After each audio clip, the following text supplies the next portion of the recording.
Welcome, esteemed guests, to the Darkstone Dossiers with your host, Anthony Darkstone. Greetings. Buonasera a tutti. Buon noite. Buenas noches. Kumbangwa. And pick whatever language you want. And a very good evening, good afternoon, or good morning to you, wherever you're watching this on the planet. And now, I've been rehearsing this for the last 400 years. Dobre Vitor. So there you go. Well, I probably need to rehearse it for another 300 years before I get it right. Yeah. A very good evening, as I said earlier on, and welcome and good afternoon or good morning, wherever you are on the planet. Today, my guest is quite an interesting character. As some of you know, and those of you who watched the show over the years will know, we've had some fairly major names on this show. So, out of the blue, a very good pal of mine, whom I consider to be the world's greatest mentalist, magician of the mind, a gentleman called Mark Paul, who was, if you like, a student of none other than David Berglass. And he is the only one on this planet who does any card at any number exactly the way that Mr. David Berglass taught him. And his name is Mark Paul, and he was a guest on this show a couple of years ago.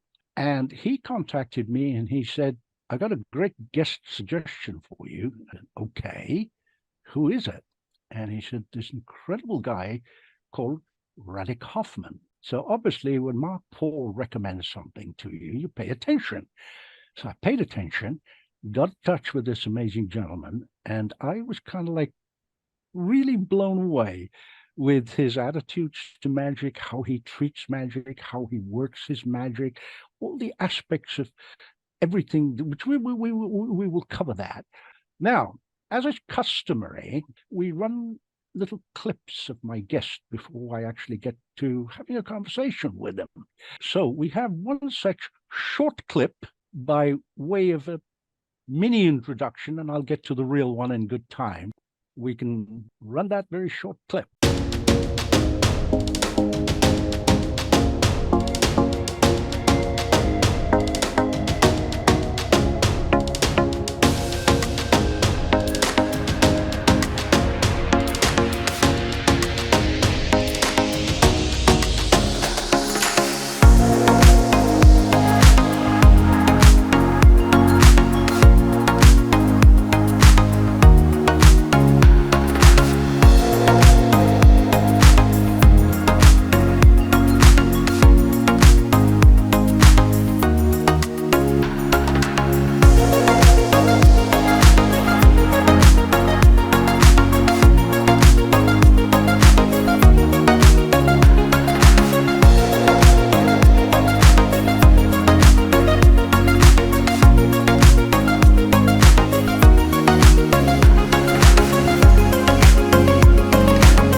Well, that gives you a little taste of some of the things that he gets up to, and we'll give you another taste, a little bit more specific in a moment. But before that, please welcome my guest, Radek Hoffman. Thank you for having me here. Not at all. A great pleasure, Radek. Now, I understand that you're coming to us today, not from your home in England, where you usually reside, but you're coming from your home in Poland. Basically, it's great to have you here.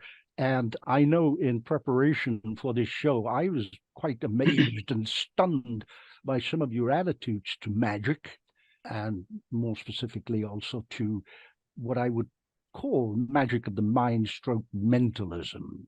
You were talking to me and I was sitting there going, Yeah, I think this guy is really 970 years old. He just looks like he's in his mid-30s. He's so wise. I thought, man, he must have been around for centuries. I'm using Goose Cream, so yeah. You're using the young person cream, I know, yeah. Yeah. Well, Radek, before we get into the show, I know you are a member of the Magic Circle. And Yes. that's not something that is easily attained by everybody.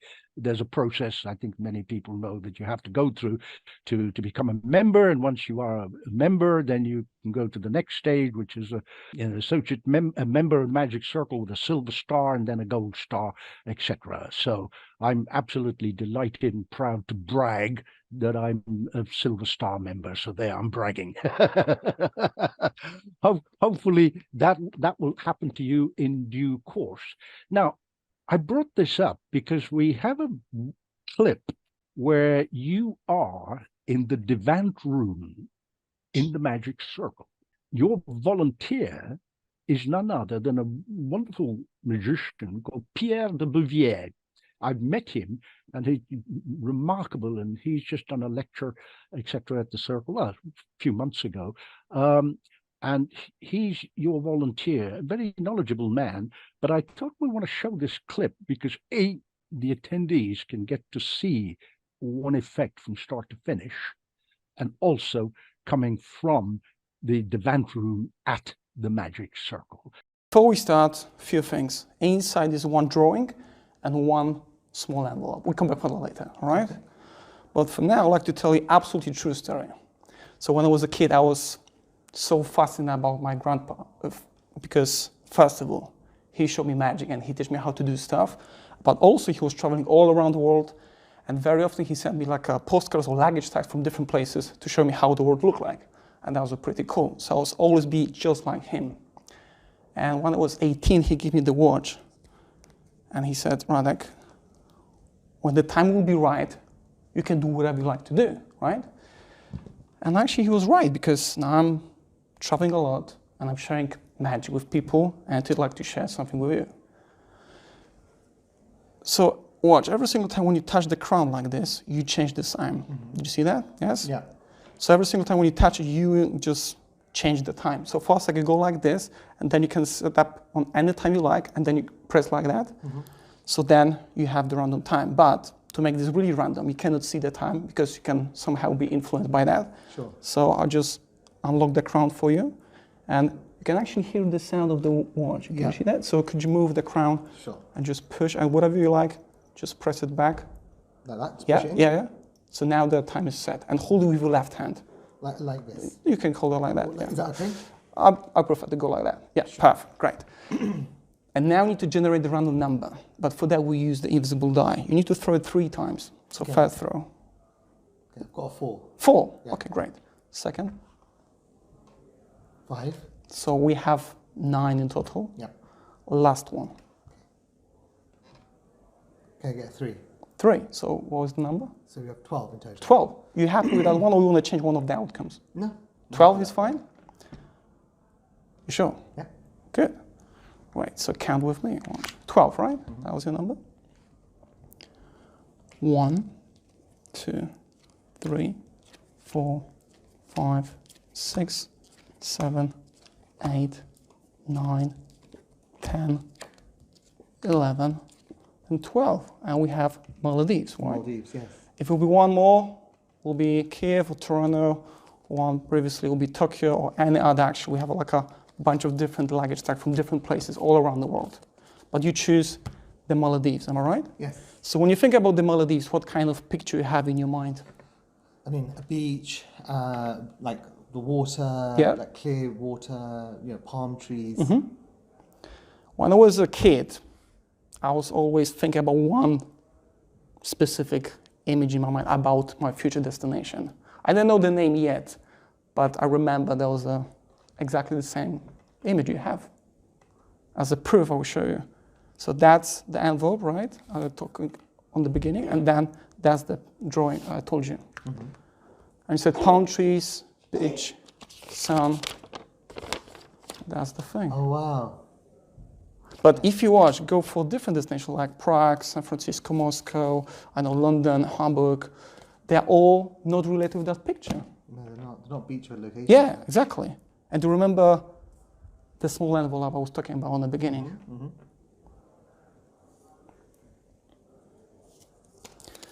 Inside is a piece, it's actually empty, piece of ticket from Maldives. Maldives. Flight Lufthansa to Maldives. Yeah. And could you see the time? What was the time? 1:15. And do you remember you set up the time on any time you like, randomly? I made a random And time. you're holding that time all the time in your hand. Yes. Could you have a look? It is 1:15. And could you show it to the camera, please? But you know what? Do you remember I told you, are you happy with that number you generate with the the dice? number 12 by rolling 3 dice. Yeah. And did you see that? Like this is a seed number. C12. Yeah. D12. The seed number is D12. That was a random choice, right? It was random. Thank you very much. That's quality. Thank you. Cool. So that's the first one. Absolutely amazing, amazing, amazing. I want to turn you into my new best friend so you can give me a ticket to the Maldives. Yes. I've been to pretty much, as most people here know, pretty much everywhere on the planet, but never to the Maldives. It sounds like a good place. So yes. I'm going to this that Christmas. I'm going to Maldives to make a gig, so maybe we can go together. I definitely want you as my new best friend. Yes. Can make it happen. We can make that happen. Well, before we get into your thoughts on magic, I just need to tell people, in fact, that you have done a tremendous, as I said earlier on, I mean, you came recommended by Mark Paul, and it doesn't get any better than that, let's be honest, right? You never approached me or anything like that. He did. No. You've done a lot of work with corporations, I mean, fairly large ones, Land Rover, Microsoft. Oh, goodness. Would you care to tell us a little bit about your corporate magic, where you get booked for these corporate gigs? How do you do them? What are the sort of conditions? It's like a cabaret or stage act? Okay, so mainly they are like gigs, stage gigs, and I always ask them what kind of event it is and what kind of make them special for that event, because I think this is very important. If you do your magic or mental whatever, it's such a little thing to just ask what they want to have and just using your knowledge to give them like a bespoke experience with your service. So I think I always ask people, even if it's a corporate, even like a big event for 500 people, or even like a small private party for 20 people, I ask the same question because I know this could be something very special. But if you pay attention about the details and if you pay attention about the people, you can give them something really special. Well, absolutely. And I think this is one of the things that you and I agree on, and I dare say many others will. It's not just come there, do your standard act and go home. Yeah. To be really good in this business, you do need, as you rightly said, to ask the right sort of questions, because more often than not, the client or the corporation has never done anything like this before. If they're Land Rover, they know about making cars and selling them. If they're Microsoft, well, they know about taking over the world, but they don't know how to book and what sort of magic experience they're going to have. Yeah. So I think what you've said is of absolute vital importance by just talking to whoever's organizing the gig and saying, what do you need? You know, can your managing director or chief executive, can I call him up and find out these little things? Because you could get whoever's booking you in the company, the marketing manager going, oh, for God's sake, don't do that. He does not want it. That way, you know not to do it, rather than get out of a situation where the chief executive is called up and he goes, no, I don't want to be part of this, you know, and it kind of breaks the rhythm of the act. So tiny little things, or, you know, I've had that, as many of us have here, where someone says, yeah, call him up. He loves the limelight. Well, great. Then you already know what you want to do. You adapt an effect, you change it. So he comes up and he's the one, for example, holding the watch. Yes. And he's like, you know, the man, the star of the show, and that's great. Wonderful. What's the other bonus to it? Well, the other bonus is that more than likely, because of that experience he or she has had, you'll get booked again. Exactly. But I think that's cost us just a little bit more work, but it pay off because they see you're not just another magician do your stuff. That's it. You pay attention about the details and you pay attention about their requirements, what they want to achieve on the event. So that they maybe don't know, but if you ask the right question, you can force them to think about, oh, maybe we can do this and that, or maybe this and this. They really often open for the suggestions, but without that questions, you don't have the very good event. You just have the casual normal event. That's it. But I think it's not the goal. You're right. As I was saying earlier on, and then, when we were speaking for the show, and that impressed the heck out of me, because not a lot of people think like that. They think, well, I got a good act, I can do great magic, but how am I, I'll just go there, do it, pick up my check and go home. And that's not really, as you were saying. If you ask the right questions in the right way, they don't often know what it is they want.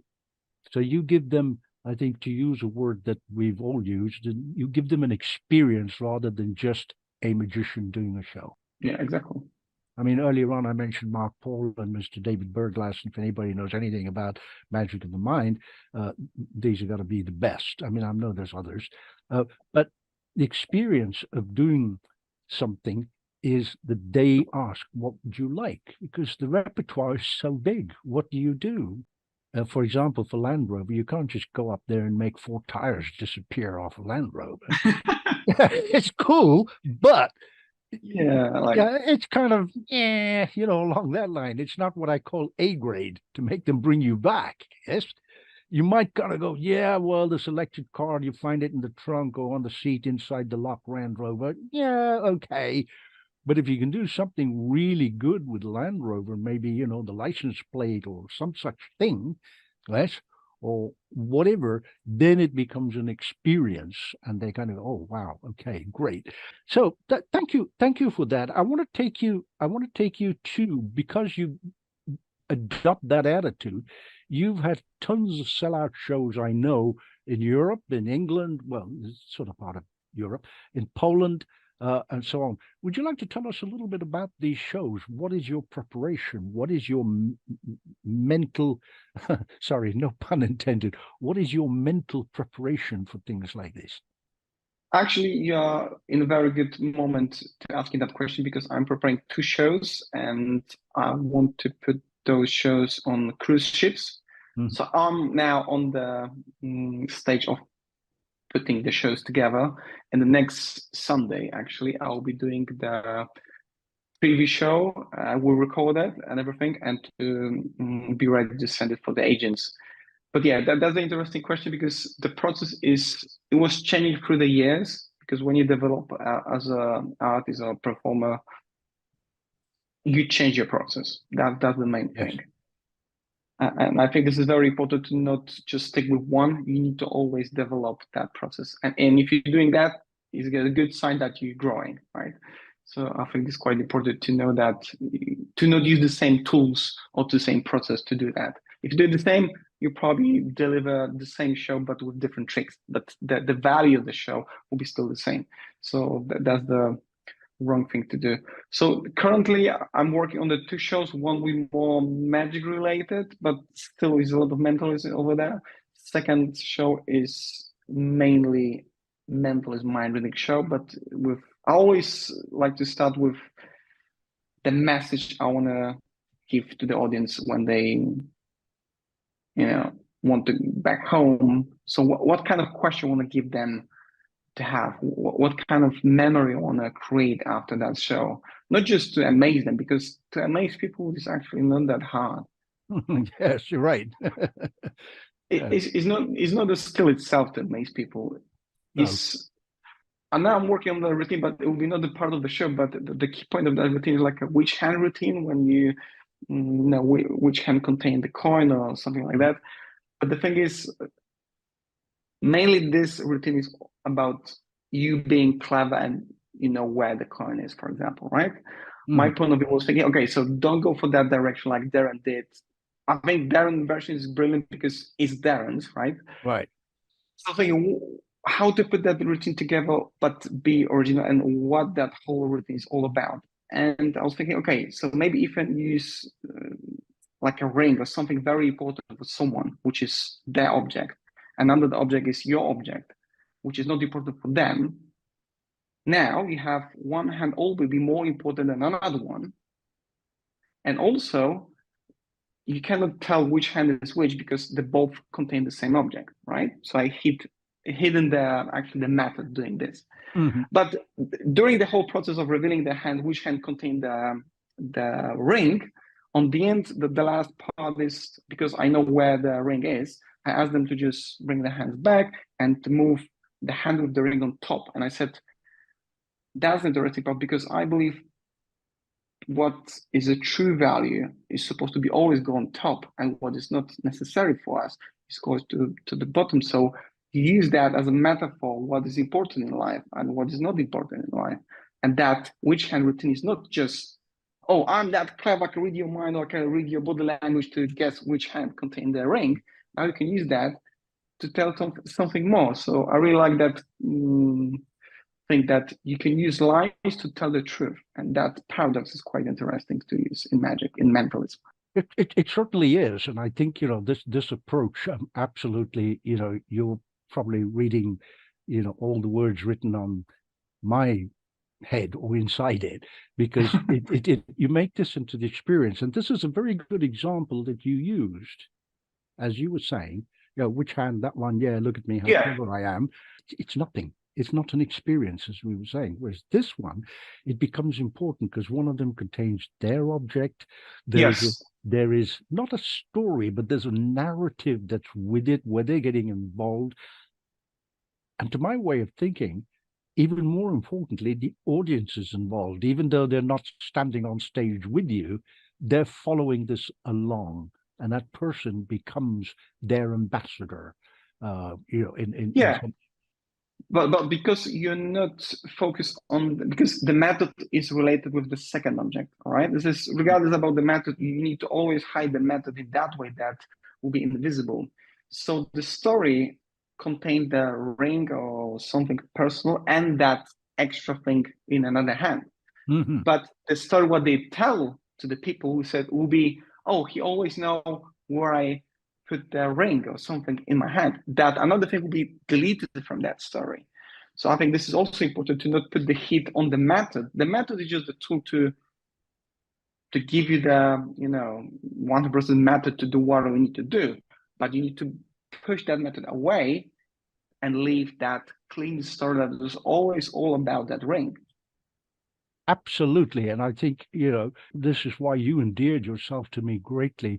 And I made a little joke, said when I first spoke to you, you were about 900 years old, because the amount of wisdom and thinking in the performance of magic, mentalism, which is a branch of magic, if you like, is crucial. And, we were kind of like sharing the same thoughts on things. Now, you've had, as I said, these sellout shows all over the place and in Poland, etc. Now, at one time, I'm not sure this is still running or it's opened. Maybe you can, explain to me and the folks watching. You started a museum of magic in Poland? Oh, yeah.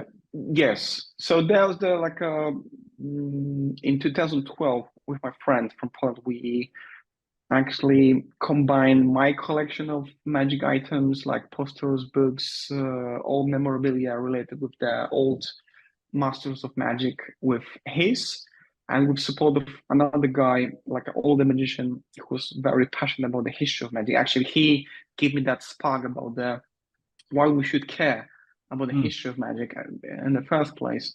We decided to open that place in a very old villa in Łódź, which is my hometown.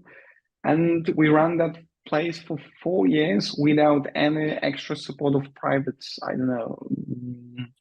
sponsors, anything like that. We ran this using our funds. It found itself somehow. And we also created a show called, in English will be The Conjurer. Mm-hmm. And the story was all about that different characters in history of magic that are very important in our, world. and we try to embrace that stories of for example, the Thurston, Keller, Houdini, Alexander, and then they revealed that the main character was the Robert Houdin, one of the greatest magicians in the history of magic. So we combine the museum and that historical show about the history. So the beauty of that show was that people go to see that show and they are around with all historical items about that people. So we can mention about Thirst and just, okay, if you go to the left, you can see this and this and that, and they're original items from Thurston or Keller, for example, right? So that was the beauty of that show, that the whole room was the living space of that story. Well, I think it's fantastic that you've used that phrase, a living space, because what you're doing is bringing that energy back from all these great masters. And you used, as you say, the translation from Polish, a word that many people in our side of show business don't actually understand or use, and that is conjurer. Yeah, exactly. That is a wonderful word. In fact, on the often misquoted or partially quoted Robert Houdin's phrase about, the magician being an actor, etc., he does use, if people know the whole thing, not just the one line, which everyone knows, he does use that word, conjurer. Yes. It translated fairly well in his work. And I think the greatest tribute to him was to have Eric Weiss decide to have Harry Houdini as a stage name. Yes. That, when someone names himself after somebody else, then you're going, wow, how wonderful is that? What is the museum? Is it still open now, or you've sort of got it under lock and key for the time being? So the idea was like, when we going to close that place, I knew I need to move from Poland to UK to do what I want to do in a more international field. So somehow we need to finish that project. But that was a great journey, like 4 years of different exhibitions. One a year in Poland is like a day of museum. Actually, it's not the day, it's a night. So during the night, people all around, different places, they can go to see museum for free. And our place was super busy for literally in 3 in the morning, we finished the last show. To deliver people the story and, of course, the museum experience, yes. And we did it 4 times in a row for 4 years. 3 in the morning, showbiz hours. Yes, definitely. Yeah. People go love it. That was a great experience. Yeah.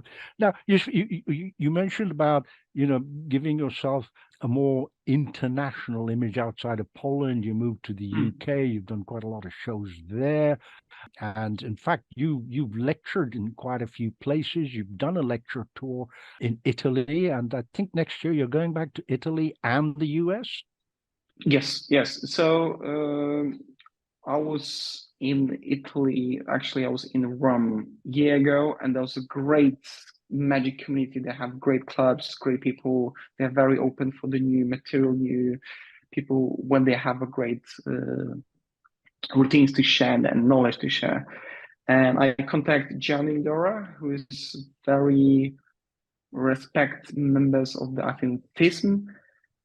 And he suggests to do like a whole tour in around Italy next year. So 2024, we'll start touring in Italy with my lecture, and also we're planning to do the lecture tour in US. Yes, I happen to know about that, and a very good. And you are one of the fathers of that project, actually. So, well, it's very kind of you. Yeah, very, very kind of you to say that, because I as you know, we're not going to mention his name, obviously, but is a very well-known person, extremely well-known in many areas of magic and places, and a very dear friend of mine for, oh my gosh, 20, 25 years, I don't know. Yeah. dear friends to like, smoking cigars and drinking in his home outside and that kind of friendship, not just necessarily, hey, I've met you, show me a trick, friendship. And he, as you know, organizes, tours in the US for some major names and obviously thinks highly and because his reputation's on the line, obviously he didn't do it for anybody. So I'm delighted that is moving in the right direction, shall we say. Yeah. Now, internationally, you've also been, I think, like a few people, not too many, and you have to be pretty good to go there and perform, and that is Dubai. Want to share some of your experiences in Dubai? Dubai is, I think, I've never been in Vegas, but I think this is very similar. It's like a bubble itself, is a world in the world. Mm-hmm. So it's quite interesting. The thing about the Dubai and the performing in Dubai is they really like, very like a Las Vegas kind of show, which is, to be fair, not my thing. So this is maybe why I was just 3 months.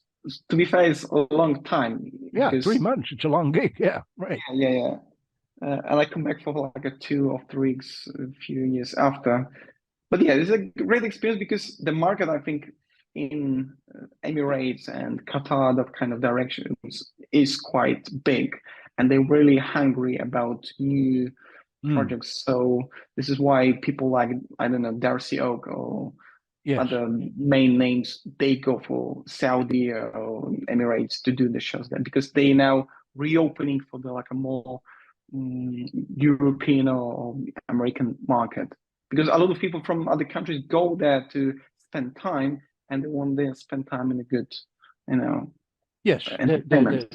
they're very. I'm sorry to interrupt you, but as you were saying earlier on, somebody described, Dubai and similar places as, Las Vegas, but much more sophisticated. Oh, I've never been in Las Vegas, so I don't know. But well, it was described to me like that. I've never been, and the closest I ever got to that was in the Middle East, was Israel, many times. But I've never been to, the Emirates or Dubai or Saudi or wherever. But I'm told from people who have gone there that it's really something, and they treat the performers with great respect, and money's no object. Well, considering those places, you would imagine that it isn't. But you have to be good. You have to be able to walk your talk. You don't get booked, and it's not just, we'll come and do a weekend gig and go home. It's it's like a contract in a casino or somewhere else. You sign your papers and your contract, and you're there for 3 months or more. I mean, depending, and there's a lot of work that goes on. Now, I know you've done a lot of stuff in Eastern Europe, and as I said earlier on, in Europe, we won't go through, probably easier to say where you've not been. But I want to move you a little bit to your thinking of how you get to what people call creativity. I guess it's more, where did the ideas come from? And your answer could well be, I don't know, they just come. Is there a process that you go through? There's a process I go through, and others. Do you have a process that you go through to think about something and how it could work? I know you're doing it, putting 2 shows together at the moment. Yeah. But what's the background? Which tools do you pick up, if any, to create? I think everyone's supposed to create like their own process of creating that show or routine or whatever.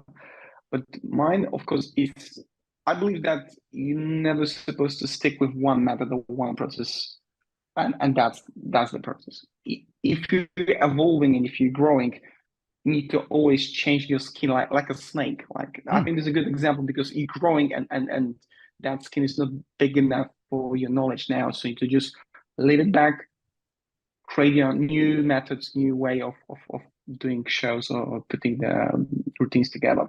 So now I realize that very good method of being creative is to put the limitations on yourself. So I know it sounds like strange, but for example, I was creating this show in London for the small theater, and the idea was to do the whole show without the table on stage. A few reasons. First of all, I hate that image that you're behind the table and just cut visually by the table itself, so you not look good, to be fair. Right. So I said, I want to use the table, but most of the routines required some kind of table, right?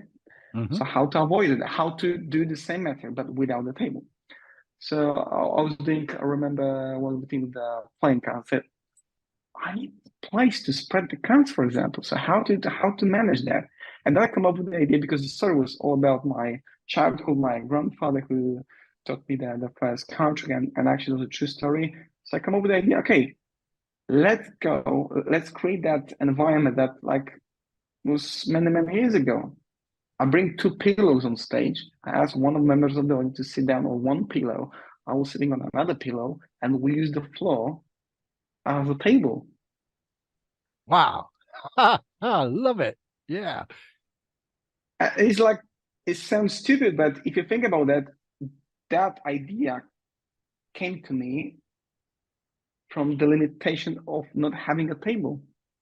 Simple as that. And that was an interesting image, not just to create that nice, cozy environment to do that trick and to bring that memories back, but also, if you think about the staging of that, most of the show is when we're standing. Now we're sitting down, so we change the level. So this is, I'm changing the image they remember, and it's more interesting that they see the guy behind the table do this and that. They can do amazing, I don't know, miracles with the color, whatever, but the image will be the same. So I think it's Yes. not good. We need to always think about nice images to put on stage for our audience. So Really, putting the go ahead. limitation is one thing. I think this is very important. It's hard at the beginning, but then it forces you to think another way. And that is a good thing. Well, that's the job, I think, of every conjurer. Yeah, it's not just, well, hey, look, I've got 3 chickens under my cups and balls, but which in itself is pretty cool to watch, but as opposed to little sponge balls. But having said that, 3 live chickens, yeah, that's great, wow. But if you can do that in a feeling of intimacy, where, as you've just said, there's people just sitting on a couple of cushions on the stage. And you understand about theater because you've been involved in theater, where you've just completely brought that fourth wall down. Not just for the person sitting with you, but the audience has gone, wow, I really like this person. Yeah.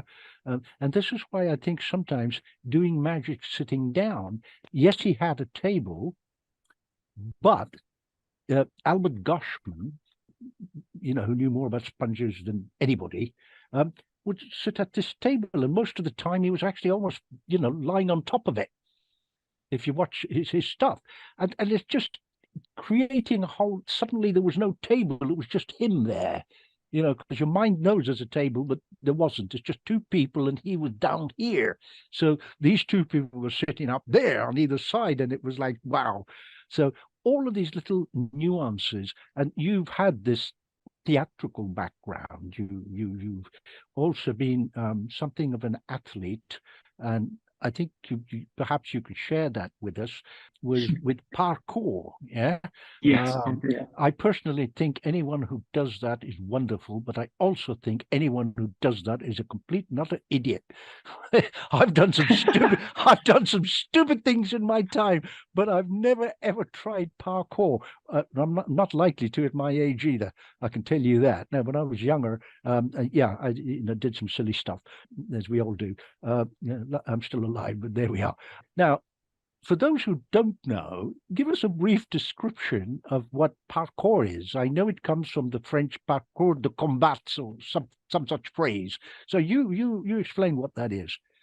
Yes. So original phrase is like parcours de combattants. So there was the method of training the French army members to be able to survive extreme environments and extreme situations in the combat situation. And they used a method natural, and that method was created by George Herbert, who's very passionate about to practice your body with the very natural methods like swimming, climbing, boxing, or doing all the natural things we do to survive. And the whole method was based about that. And then in 1986, I believe, David Bell, which is the founder of parkour, developed his own method of bring all that elements together and put it on the street, like the urban way of doing that. And that was on the beginning. I am the first generation of doing parkour in Poland, for example. Wow. And yeah. Wow. Yeah. So I was actually training with David. I was meeting with his friends and family members who developed the whole movement around the world. Now it's like a big thing, like international global sport, right? But when we started, that was something beautiful about that, because there was some kind of mystery about that. This is like a secret kind of sport, a secret kind of club, Right. and that was not purple. That was the thing. Like there was something mysterious about that, and also this is why it brings me on the thing. But the beauty of that is you just basically use your body, use your muscle, but also your mind, Yes. to overcome obstacles in front of you. But and fear. But that physical obstacles could be also the mental obstacles, and that's the beauty of it. There are always two worlds in the same journey, and you need to be strong enough and also mentally strong enough to do that jump. Well, And I've seen, yeah, sorry, I was just going to say, obviously, like everybody else, I've read, Spider-Man comics and, seen the movies and everything else. And that's fine because it's in the movies and in a comic book, right? You've got all the rigs and everything else and methodology that's used. I mean, but you guys, it's just there's a building, and the next thing you know, you're clambering up it like Spider-Man. There's nothing. There's no harnesses. There's no ropes. There's no safety. There's nothing. And then you're making a leap and a somersault from one building to another. And it's like, wow. Yeah. First time I saw that, I thought, oh my God, this guy's an idiot. He's going to die. Who would do that? Who would do that in their right mind? But, obviously you did, and you were part of that clique, if you want to call it that with David Bell, that gave it its impetus as a sort of sport. I mean, I shudder to call it a sport because, well, you could just die. There's no handholds. There's nothing. You could just fall off. Yeah, but the thing is, like, if you do it right, because people don't know. I believe this is why maybe I a little bit quit from that world, because I believe now people don't understand that real spirit of that sport. When we start, there was something completely different than that is now. There was no competitions, no looking from that ego point of perspective. We all like a family, like a friends, and we help each other to overcome obstacles, because we start from different points, we start from different levels, and it doesn't matter where you're going. It's very important that you're still moving. Yes. And that, I think this is supposed to be very important. I think in magic that we're supposed to judge other people what they achieve. The very important thing is they still want to move, they still want to improve, and that's the beauty of that.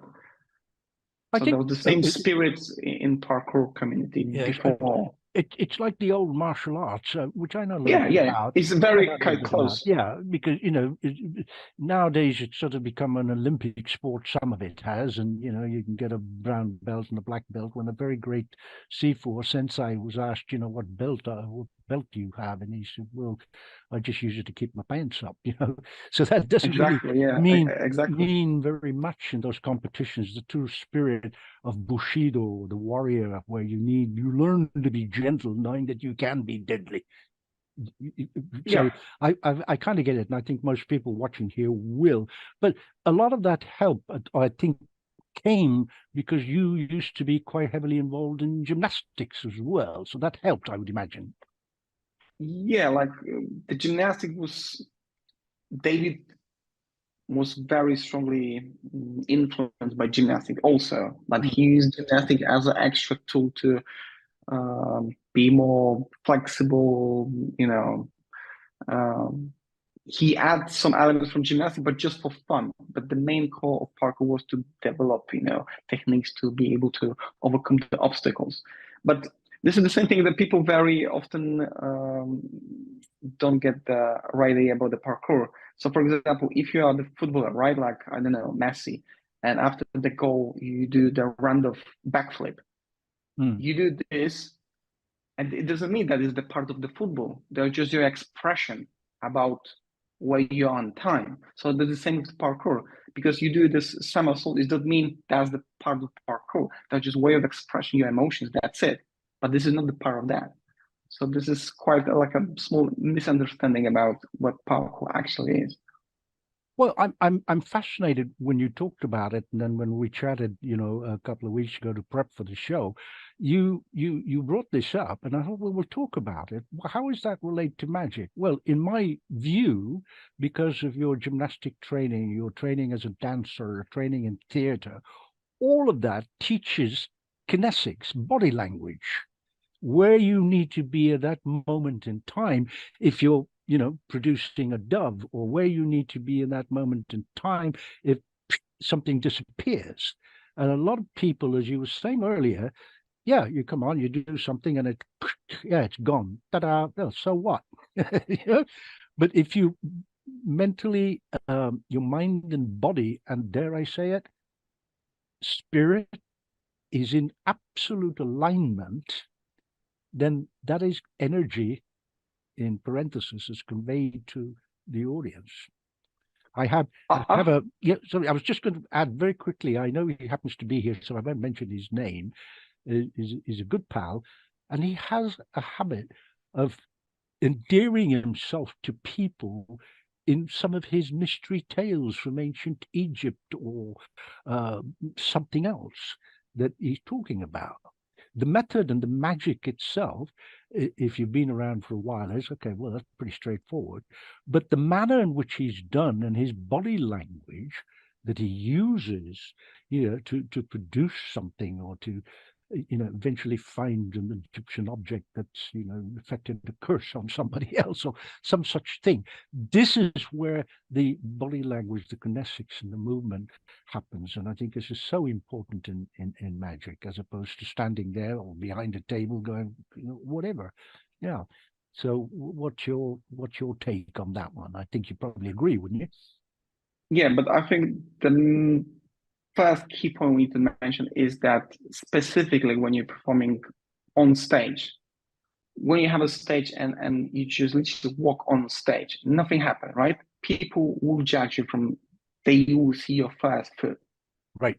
So you need to be aware of that. And every single one after that will be the message for the audience, who you are. Yes. And I think this is the problem with magician mentors, whatever. They are so focused about the methods and new techniques to do this and that, but they don't understand that how important is being present on stage. But present doesn't mean that you need to be loud, you need to shout, you need to be this and that. No, present is something different, that you are aware about everything around you, people, where you are in space. And that knowledge is not just to, as I said, be loud.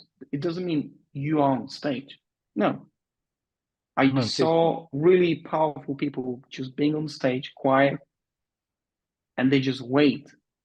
When they know people that are ready, they start. Exactly. One great example of that, and I think everybody will agree with, is the late, respect RIP to him, René Levand. I mean, he only had one hand, as people know. He lost the other one in an accident, and he would do the most amazing card magic with one hand.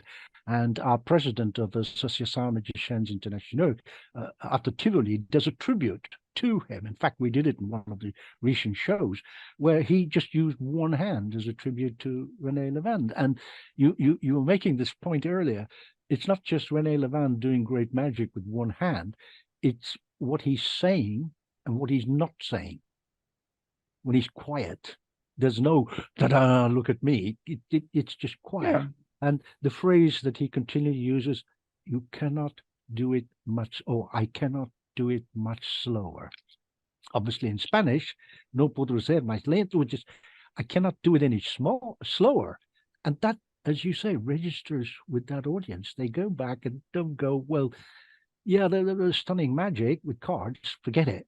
This guy had one hand and he was moving so slowly, and that's the emotion they take away. But the interesting thing about that example is that I think if most people think about that, having one hand is disadvantage, right? But he used that disadvantage as a Advantage. advantage. Yes. Yeah, exactly. And that's the beauty of that. He understands how to do it. And by staging his one hand and himself and wording and doing all that moves in that way, make it happen. If you'll be not aware about that knowledge, you'll be not successful at all. Exactly, because particularly it's not just the cards that he does, is he uses 3 small coffee cups and a rolled up piece of paper to do a cups and balls routine with one hand. I mean, it's just magnificent. It's got choreography, it's got timing, it's got stagecraft, it's got everything that you need to do to create good. Because he actually created theater, not just the trick. Yes, that's the key word. That's another level of yes, doing magic. Totally. Well, I think we've come to that time now where we probably have to do a couple of things. One of them is, before we do that, is to thank you very much, because you've written 2 books on stunning things on magic, and you were very kindly offered as a prize yes, your book. I believe people have already seen that video about your book, so they know what it is, more or less. You sent me a little bit more details about that, and I'm like, wow, and all these topics that you've covered. We just kind of picked little snippets of it while we were chatting today. But, perhaps in the fullness of time, I'll come and talk to you again, and we can arrange for Association Magiciens Internationaux. If you're not a member, join. You don't have to be a practicing magician. You can still join. Sorry, I'm not plugging it. Well, yes, I am. It's https://AMImagic.club. It's that easy. You were kind enough to say, yeah, I'd like to offer this. You wanted to spread the word. I don't know about anybody else watching this, either here live or eventually on a clip, but there's something so wonderful about your kindness, about your wanting to share, your obvious passion for the art. You're a person who obviously, like myself and others, some of us, go, yeah, this is an art and we love it. It's not about, look at me, how clever I am, I can find your card in the deck. Nothing wrong with people who do that. Well, actually there is, because there's so much more they can do with it. If that's one message that we've got across today, is there is much more that can be done with even the simplest of things. Forever and a day, I will. Oh, we never spoke about this, but you brought it up, and I'm so glad. Forever and a day will always remain in my head. Many things we spoke about, but 2 people, you and the volunteers, sitting on a stage on some cushions. Wow. To me, that is, I'm going to embarrass the heck out of you, but that is a sign of creative genius. How can I do this in a slightly different way? Yes. And that's the important thing. Yeah. I'm talking to somebody, and I'm not going to say much more than that. But, why would you use slush powder in a mirror glass if it didn't eventually lead to something else? It could be something small, but that registers. Boom. That's registered with people. Everything else surrounding it is an awareness, but that is the kind of subtle culmination of everything. So I want to say thank you to all those who've attended today and all those who are watching this eventually. And thank you for very kindly offering to send this book to the winner, with that we will have a draw at the moment. I will go over to Austin, just do the draw, just shuffle through and just pick a name, if you would, Austin. Will do. I have my hat full of names. You have one? Yes, sir. Before you open it, I'm going to do the silly thing, all right? Okay. I know the name on there. It starts with an R. Radek Hoffman. He's won his own book. No, I'm kidding. Oh, what have you got? Open it up. Show us. Let's take a look. We have Mr. Brian Odinson. Oh, wow, great. Okay, well done. Well Congratulations. done. Brian, I will get your email, or you probably have mine, I think. And if so, please send me your address. It'll be totally confidential. And the email as well, obviously, you'll send it. I will get that to Radek, who will then make sure you get your prize. Okay? Exactly. Yeah, we'll do Yeah. that. Yeah. So if you get that to me, we can log it that you won it, and congratulations, marvelous. I happen to know what's in this book, and I think I also have chatted with you briefly in the past on some of Michael's shows and things, and some of the other shows you've attended, and I know that you have a great love of the esoteric and love magic and things, and I think you will absolutely enjoy this book. If you don't, please give it to me, or Michael, or somebody else. Okay, if there's anybody on here wants to unmute your mic and chat directly to me or to Radek, probably more importantly, probably you might want to, Brian, to just say a quick thank you to Radek. Yes, thank you. I look Brian. forward to reading that. Oh, cool. And I want to point out that Anthony was correct when he said it starts with an R, because my real last name does start with an R. Well, you see, Anthony, you are the greatest one. That's the spot. That's the spot. Keep it up. As soon as he said it starts with an R, I was like, no way. Oh, shit. Yeah, I got to tell you guys a funny story, which you like. Now we're in the meet and greet. I just got to share this with you. It's really funny.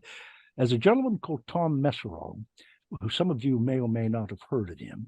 He's actually quite a brilliant mind magician, etc., and very interested, like most of us here, in esoteric matters, paranormal, etc. We were in a paranormal meeting, and there was a lot of discussion going on, and I said, I would like to try something. And he went, oh, okay. I'm getting a strong movement towards Tom Messerol. And he was great friends with dear Max Mavin, respect RIP, and was with Max for the last several months before Max passed. He would take him lunches and sit with them, etc. Anyway, he said, yeah, I'm getting this image of Tom. He's lying on his bed thinking, and above his bed hanging on, and above him, there are long pieces of metal, but they're not just any metal.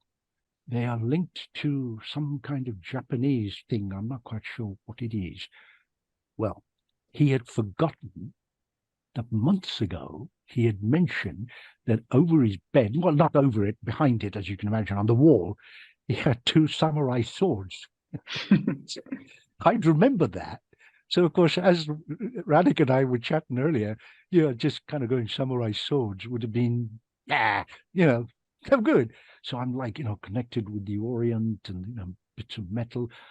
And everyone was like, including Tom, because he had totally forgotten that he had mentioned that in the course of conversation, which I remembered. So sometimes these things work for your favor. Of course, he pestered me, and I'd left him hanging for about 2 weeks before I actually told him how I got to it. So you're finding your R on your real name. Well, this is your real name. I like Odin's son, and I know why you have it. Yes, indeed. Yes. As you probably know, I'm very much into Nordic stories and mythology and runes, etc., as you know. Yeah, if there's anybody else wants to jump in, talk directly to Radek, that would be great. No, Michael, obviously. Yes, Michael. Please. Yeah, we've had another good one this evening, Anthony. Thank you both for a great talk. It was great. Most welcome. I couldn't help thinking, listening to Radek talking about parkour, how close this is to the process of effective magic, because you need to get that momentum. You need to have developed your skills, but it's not what you're doing which is giving the audience the experience. This is all stuff which should be deep inside your muscle memory by now. It's the flow, it's the momentum you bring, it's the movement you bring, and it's the way that you move them. It's the place you're leading them to. And like parkour, to somebody who's watching, it is an impossible journey, a piece of magic. You're bringing them from here to there, and they can't see how.